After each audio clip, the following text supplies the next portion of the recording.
ચલો વિકલનના આ ચોથા વિડીયોથી આપણે દ્વિતીય વિકલનની શરૂઆત કરીએ. તો અત્યાર સુધી મેં જે 3 વિડીયોમાં અભ્યાસ કરાવ્યો એ માત્ર પ્રથમ વિકલન જ હતું. હવે દ્વિતીય વિકલન કોને કહેવાય પહેલાં એનો અર્થ સમજીએ, પછી એના સંકેતો જોઈએ. તો પહેલો એનો અર્થ લખ્યો છે વિધેયના પ્રથમ વિકલિતને દ્વિતીય વિકલન કહે છે. આપણે જે પ્રથમ વિકલન કરતા હતા એનું તમે ફરીથી વિકલન કરો તો એને દ્વિતીય વિકલન કહેવાય. એટલે અહીં લખેલું છે પ્રથમ વિકલિતને એટલે એક વખત જે વિકલન કર્યું છે એનું તમે ફરીવાર વિકલન કરો એટલે વિકલિત કરો તો તેને દ્વિતીય વિકલન કહે છે. તો આ એનો અર્થ પૂરો થયો. હવે એના સંકેતો. જો દાખલામાં y વિધેય આપ્યો હોય તો y વિધેય માટેનો સંકેત શું છે? દ્વિતીય વિકલન માટેનો સંકેત છે કે y is equal two D square y upon dx square. અહીંયા ઉપરની સાઈડ ડીની ઉપર સ્ક્વેર કરવાનો અને નીચે એક્સની ઉપર સ્ક્વેર કરવાનો.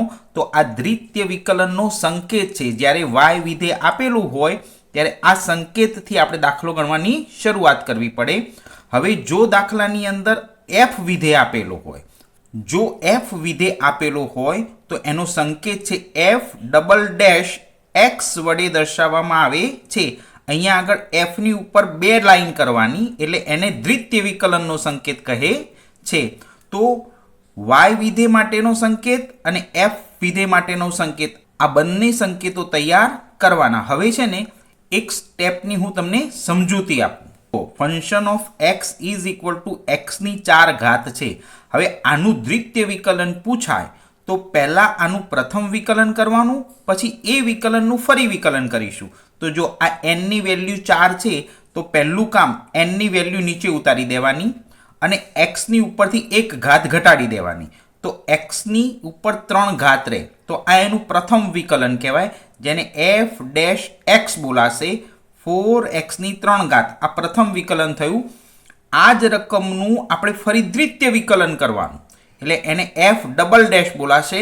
જો આનું ફરી વિકલન કરવું હોય તો કોઈ નિયમ કે સૂત્ર બદલાતું નથી. તો જો આ સ્ટેપ અને આ સ્ટેપ આ બંનેનો ગુણાકાર કરવાનો. 4 તરી 12 થશે તો 12 લખ્યા અને આ x છે એના ઉપરથી 1 ઘાત ઓછી કરવાની તો xની ઉપર 2 ઘાત રહેશે તો આ xની ઉપર 2 ઘાત આ એનું દ્વિતીય વિકલન કહેવાય. પ્રથમ વિકલનનું ફરી વિકલન કરવાની ક્રિયાને દ્વિતીય વિકલન કહે છે. તો મેં અહીંયા આગળ દ્વિતીય વિકલનની માત્ર સમજૂતી આપી છે. હવે હું આના દાખલાઓની શરૂઆત કરું. ચલો, દરેક વિદ્યાર્થી વિભાગ C માં દાખલા નંબર 10 આપેલો છે જે ચોપડીના પાના નંબર 196 ઉપર છે. તો તમે ટેક્સ્ટબુકની અંદર 196 નંબરનું પેજ જુઓ અને 10 નંબરના દાખલાની રકમમાં ધ્યાન રાખો. હું પહેલાં રકમ સમજાવું. તો રકમ આ રીતની છે. Function of x is equal to એક્સની 4 ઘાત માઇનસ 4x ની 3 ઘાત પ્લસ 3x ની 2 ઘાત પ્લસ x પ્લસ 1 આખું વિધેય આપેલું છે અને પાછળ જો સંકેત લખ્યો છે f ડબલ ડેશ લખેલું છે. જો fની ઉપર આવી રીતે ડબલ ડેશ લખેલું હોય તો તમારે સમજી જવાનું કે આ વિધેયનું પ્રથમ વિકલન કરવાનું છે અને એનું દ્વિતીય વિકલન કરવાનું છે. અને જે જવાબ આવે એમાં xની વેલ્યુ 0 મૂકવાની છે. જો કૌંસમાં 0 લખ્યા છે ને તો xની વેલ્યુ 0 મૂકી અને આપણે આનો આન્સર મેળવવાનો છે. જો પરીક્ષામાં આ દાખલો પૂછાય તો એને કેવી રીતે ગણવું? તો પહેલું કામ શું કરવાનું બેટા કે આ જે રકમ છે આ વિધેય છે ને એને એક વખત તમારી આન્સર શીટમાં લખી દેવાનું. જો આ મેં વિધેય લખી દીધું, આખું વિધેય રકમ લખી દીધી. હવે આનું પ્રથમ વિકલન કરવા માટે પહેલાં તો આનો સંકેત મૂકવાનો. તો એનો સંકેત F dash x is equal two અહીંથી વિકલનની શરૂઆત કરવાની. એનની વેલ્યુ નીચે ઉતારવાની, આ 4 નીચે ઉતારવાના અને એક્સની ઉપરથી 1 ઘાત ઘટાડી દેવાની એટલે 3 ઘાત લખી દેવાની. 4x ની 3 ઘાત.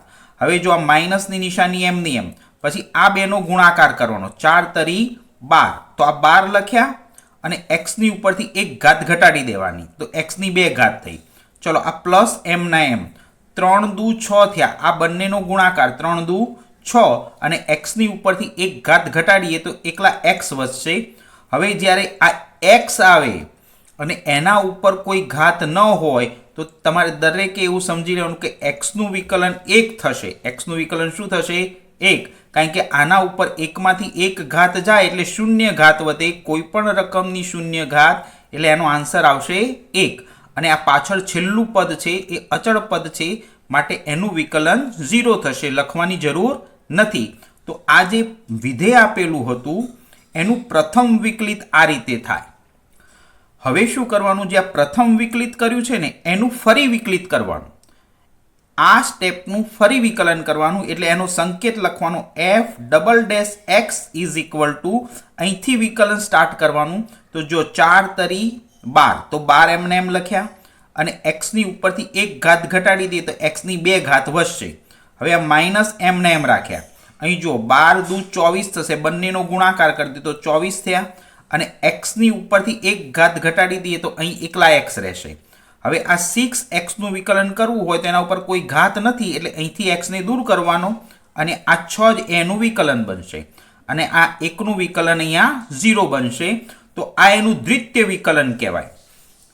વિધેયનું પ્રથમ વિકલિત કર્યા પછી એનું ફરી વિકલિત કરવાની જે ક્રિયા છે એને દ્વિતીય વિકલન કહે છે. તો આ 2 વિકલન કર્યા પછી આ જે x છે ને ત્યાં આપણે શૂન્ય મૂકવા પડશે અને પછી આન્સર મેળવવો પડશે. તો આ દ્વિતીય વિકલન કર્યા પછી આ એક્સની કિંમત શૂન્ય મૂકવાની છે, એટલે મેં લખ્યું છે ઉપરના દ્વિતીય વિકલનમાં f"માં શૂન્ય મૂકતા. હવે જો આ જે કિંમત છે ને એ ફરી મેં અહીંયા એમની એમ લખી નાખી. હવે આની અંદર એક્સની જગ્યાએ 0 મૂકવાના, એટલે જો એક્સની જગ્યાએ અહીં 0 મૂક્યા અને આ એક્સની જગ્યાએ અહીં 0 મૂક્યા, અને એનું સાદુરૂપ આપવાનું. તો હવે આ સ્ટેપનું સાદુરૂપ આપી દઈએ તો ઘાત એટલે શૂન્ય જ થશે, અને એ શૂન્યનો 12 સાથે ગુણાકાર થાય તો આખું પદ 0 થઈ જાય, આખું પદ 0 થઈ જાય. હવે 24નો 0 સાથે ગુણાકાર થાય તો આ પદ 0 થઈ જાય. તો જવાબ શું આવશે? 6. તો આનો આન્સર આવશે 6. તો અહીંયા આગળ આ 10મો દાખલો પૂરો થાય છે. ચલો હવે એ જ રીતે વિભાગ સી નો દાખલા નંબર 18 જે ચોપડીના પાના નંબર 197 ઉપર આપ્યો છે, અને આમાં પણ દ્વિતીય વિકલન જ કરવાનું છે. તો ચોપડીની અંદર 197 નંબરના પેજ ઉપર 18 નંબરના દાખલાની રકમ તમે ધ્યાનથી જુઓ.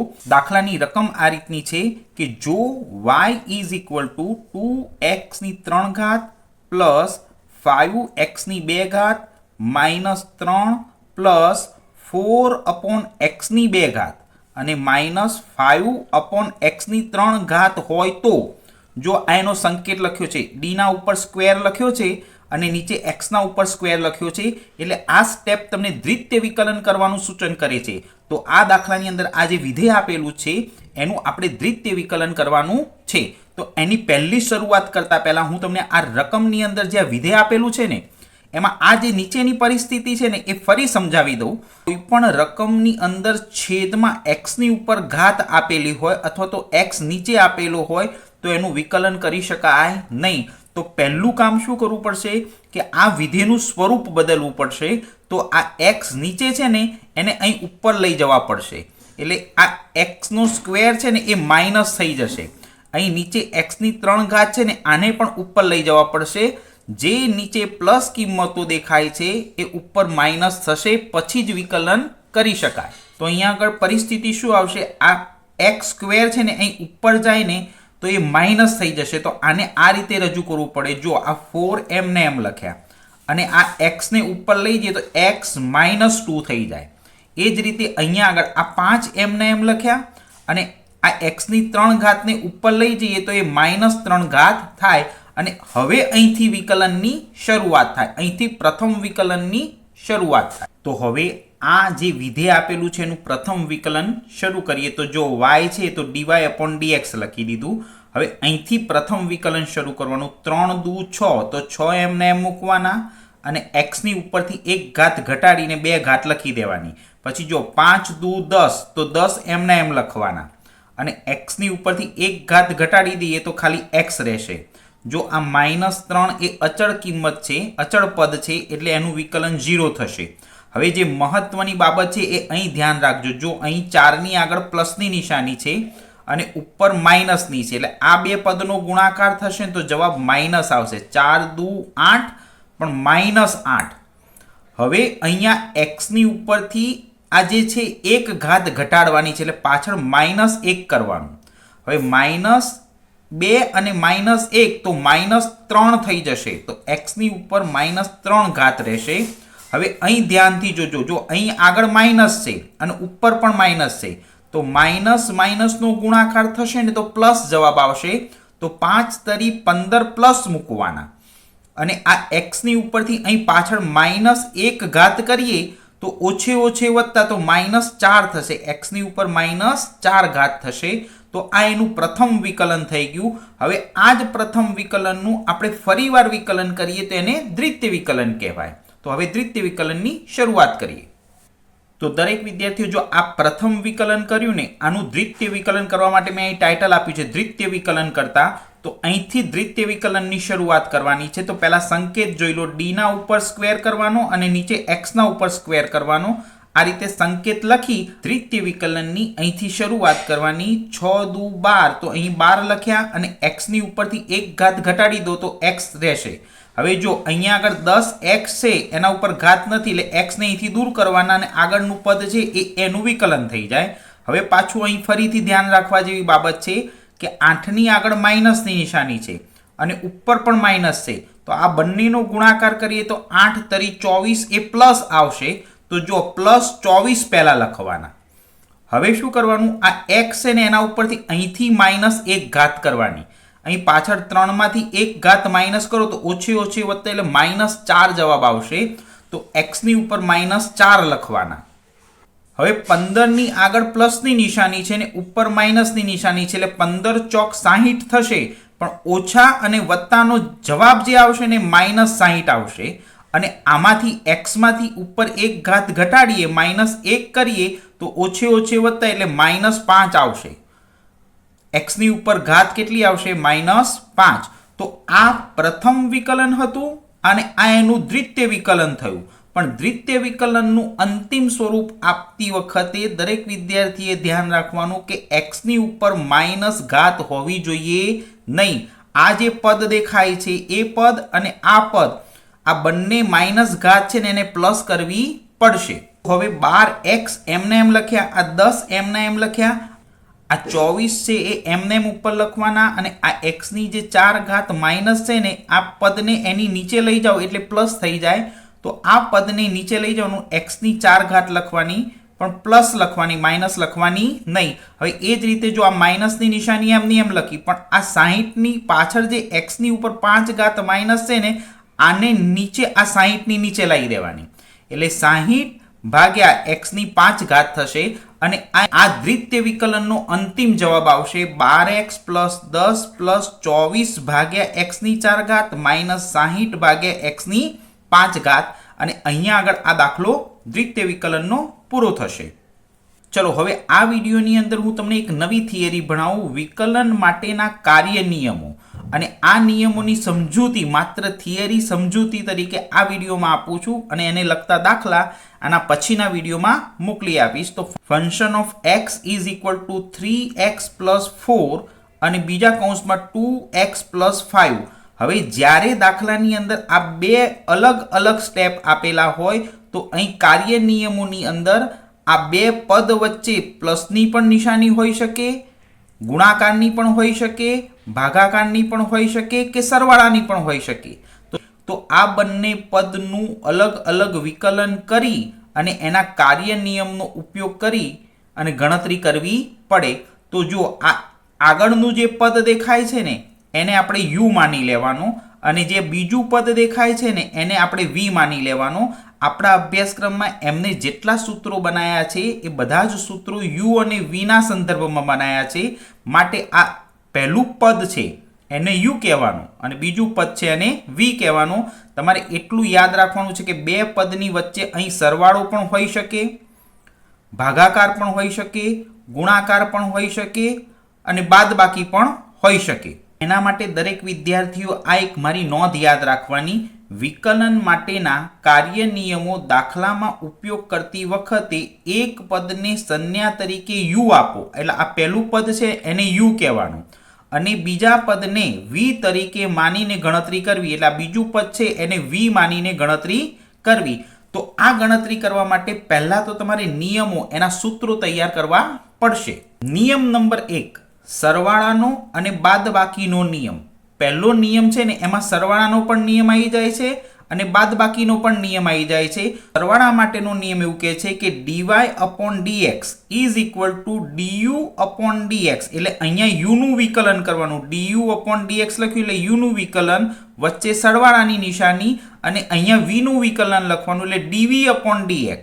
આ u નું વિકલન અને આ v નું વિકલન બંનેનો સરવાળો કરી દો એટલે એ બંને અલગ અલગ પદનું આપણને વિકલન મળી જાય. હવે આ જ રીતે જો તમારે બાદબાકીનો નિયમ એપ્લાય કરવો હોય, બાદબાકીનો નિયમ તૈયાર કરવો હોય તો સૂત્ર આનું આ જ છે, કોઈ ફેરફાર નથી, પણ વચ્ચે પ્લસ છે ને એના બદલે વચ્ચે અહીંયા આગળ માઇનસની નિશાની છે. એટલે એનું સૂત્ર આવું કહે છે dy/dx is equal two du/dx minus dv/dx. આ બાદબાકીનો નિયમ અને આ સરવાળાનો નિયમ, આ બે નિયમો એક જ સ્ટેપમાં પૂરા થયા. હવે એ જ રીતે નિયમ નંબર 2 ની સમજૂતી આપું. હવે નિયમ નંબર 2 ની સમજૂતી, આ ગુણાકારનો નિયમ. વિકલનના કાર્ય નિયમોમાં આ ગુણાકારનો નિયમ, જો બે પદ વચ્ચે ગુણાકારની નિશાની હોય તો તમારે સૂત્ર એપ્લાય કરવાનું dy/dx. આ એનો સંકેત લખવાનો ઇઝ ઇક્વલ ટુ આ u છે એટલે u નું જે પદ હોય એ લખવાનું અને એની સાથે ગુણાકારમાં v નું વિકલન લેવાનું એટલે dv/dx. જો ભૂલથી અહીંયા u અને અહીંયા u હોવો જોઈએ નહીં. u ની સાથે v નું વિકલન લેવાનું અને v ની સાથે u નું વિકલન લેવાનું. તો v લખવાનો અને du/dx લખવાનું. આ જે બંને પદ લખ્યા એ બંને પદ વચ્ચે સરવાળાની નિશાની મૂકી દેવાની. તો આને બોલવું હોય તો dy/dx is equal two u ગુણ્યા dv/dx પ્લસ v ગુણ્યા du/dx. તો આ બે પદ વચ્ચે ગુણાકાર હોય તો આ સૂત્ર મૂકીને ગણતરી કરવી પડશે.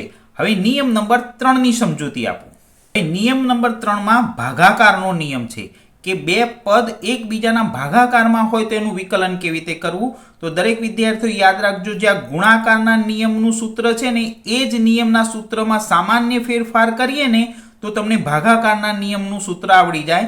તો યાદ રાખો, હું તમને એક ટેકનિક બતાવું. જો આ પાછળ v વાળું પદ છે ને એ પાછળ નહીં લખવાનું, એ આગળ લખવાનું, અને આ જે u વાળું પદ આગળ છે ને એ પાછળ લખી દેવાનું, અને વચ્ચે માઇનસની નિશાની કરી દેવાની. ઉપર પ્લસની નિશાની હતી તો વચ્ચે કઈ નિશાની કરી દેવાની? માઇનસની નિશાની. એટલે ગુણાકારના નિયમના સૂત્રને ઉલટાવી દઈએ અને વચ્ચે નિશાની બદલી દઈએ તો એ ભાગાકારના નિયમનું સૂત્ર તૈયાર થશે. તો આટલું કર્યા પછી આ v વાળું પદ આગળ લઈ દીધું અને u વાળું પદ પાછળ લઈ ગયા અને એના છેદમાં v નો સ્ક્વેર કરવાનો. શું કરવાનું? v નો સ્ક્વેર. મોટા ભાગના છોકરા આ v સ્ક્વેર લખવાનું ભૂલી જાય છે. તો આ ભાગાકારના નિયમનું સૂત્ર શીખવાડ્યું. હવે ચોથો નિયમ. ચલો હવે ચોથો નિયમ, અને આ ચોથો નિયમ સાંકળનો નિયમ છે. કયો નિયમ છે? સાંકળનો. વિકલનના સાંકળનો નિયમ તરીકે ઓળખવામાં આવે છે. તો આ નિયમ ક્યારે વાપરવો ને એ હું પહેલા શીખવાડું. તો જો મેં એના માટે એક નોંધ લખી છે કે જ્યારે દાખલામાં આપેલ વિધેયની ઉપર ઘાત હોય, એટલે કે એની ઉપર ઘાત આપેલી હોય, ત્યારે સાંકળનો નિયમ ધ્યાનમાં લઈને ગણતરી કરો. તો હવે દાખલા તરીકે જો મેં એક ઉદાહરણ લખ્યું છે, દાખલા તરીકે આ y વિધેય આપ્યો છે. y ઇઝ ઇક્વલ ટુ આ જે પદ દેખાય છે ને આ વિધેય છે અને એની ઉપર જો આ 5 ઘાત આપેલી છે. જે દાખલાની અંદર આ કોઈ વિધેય હોય અને એની ઉપર જ્યારે આવી ઘાત આપેલી હોય ત્યારે તમારે સાંકળના નિયમનો ઉપયોગ કરવો પડશે. હવે એનું સૂત્ર શું છે એ હું સમજાવું. તો એનું સૂત્ર છે dy/dx is equal two dy/du છે. જો dy છે ઉપર અને નીચે du છે તો મોટા ભાગના છોકરા dy/dx અહીંયા પણ લખી દે છે. નીચે u છે એટલે ઉપર y છે, ગુણ્યા du/dx. du/dx આ બંને પદ 2-3 વખત લખશો તો જ યાદ રહેશે, નહીતર અહીંયા આગળ x લખાઈ જશે. dy/dx ના લખાઈ જવું જોઈએ. dy/du ગુણ્યા du/dx. આ નિયમ સાંકળનો નિયમ છે. એટલે કે જે દાખલાની અંદર આવી ઘાત આપેલી હોય ત્યારે આ સૂત્રની મદદથી તમારે એની ગણતરી કરવી પડે. તો મેં આ કાર્યના નિયમોની જે થિયરી સમજાઈ, તો આને લગતા દાખલા હું નવા વિડીયોમાં મોકલી આપીશ.